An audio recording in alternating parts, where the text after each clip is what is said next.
For the longest time, after each church talk, I would convince myself that the day I was put in front of the whole school, I would have so much to say.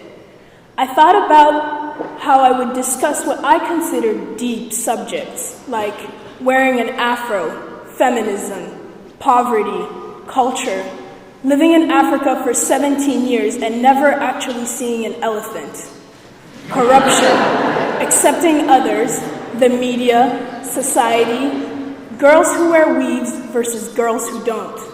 Honestly, the list goes on. But when I finally faced the task, I went blank. And so began a long thinking process. Then, a few days ago, I was FaceTiming one of my friends from Burkina Faso, and she told me, "Maimouna, we finally moved back into our house." And I thought, wow, this is crazy. It's already been a year since political unrest turned the country I lived in, Burkina Faso, into a completely apocalyptic scene.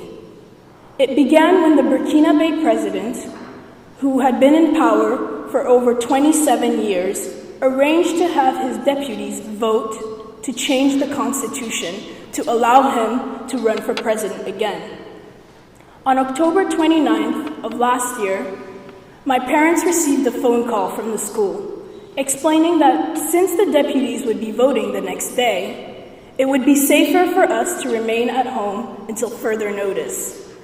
You can imagine how thrilled I was, hearing that there would be no school for a week. I was completely blinded by the fact that this political unrest would change the nature of the city, known for its peacefulness in West Africa. The following days were filled with long, dreadful hours. Long hours of power cuts and internet blackouts, unable to see if my friends were safe or not, never knowing whether the next hour my family and I would be evacuated to a neighboring country. On October 30th, I woke up to quiet streets. It was an unsettling kind of quiet, the kind of silence your mother gives you before you are in trouble. Soon, the silence turned into a stampede of men in their 20s and 30s, right below our balcony, heading for the parliament to prevent the deputies from voting. During the last hours before the vote, the tension built. There was an odd contrast between those who stayed in their houses and the young men marching outside. Those inside feared the ruthlessness that had emerged in the young men. It was clear to those men that after 27 years of neglect, they had nothing to lose. From my balcony, as I watched the men march, everything remained so uncertain. At first, the marchers were peaceful, but loud, yelling "Non à l'article 37" or "No to Article 37."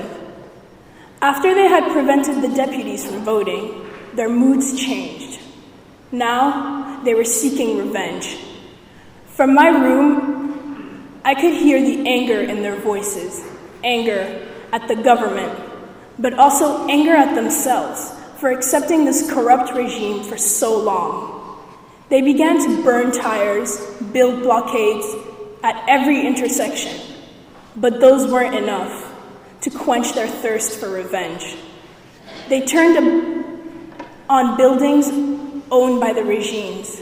From my balcony, my nose covered with a t-shirt against the tear gas and the smoke from the burning houses, tires, and cars, I watched the clashes between the protesters and the police.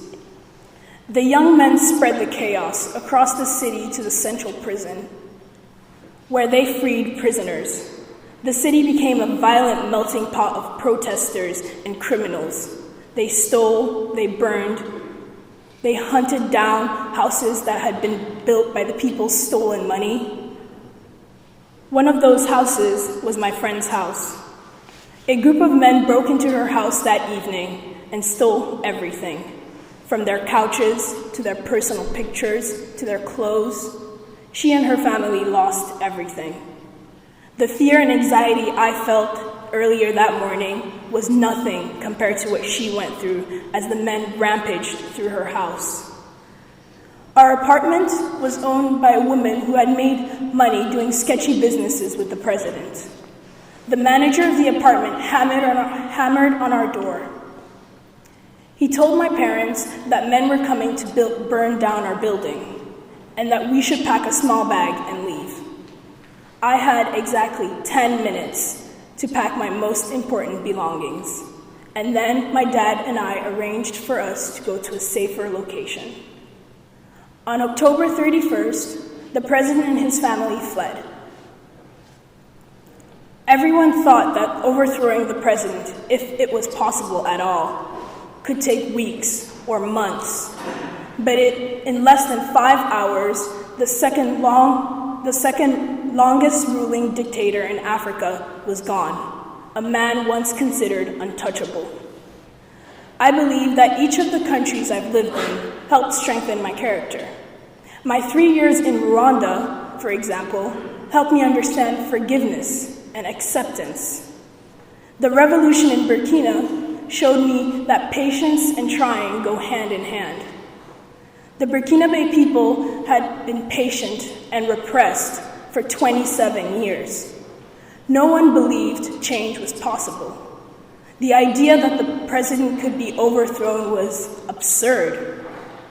With their integrity and fraternity, they made the impossible possible, the unbelievable believable. Thank you.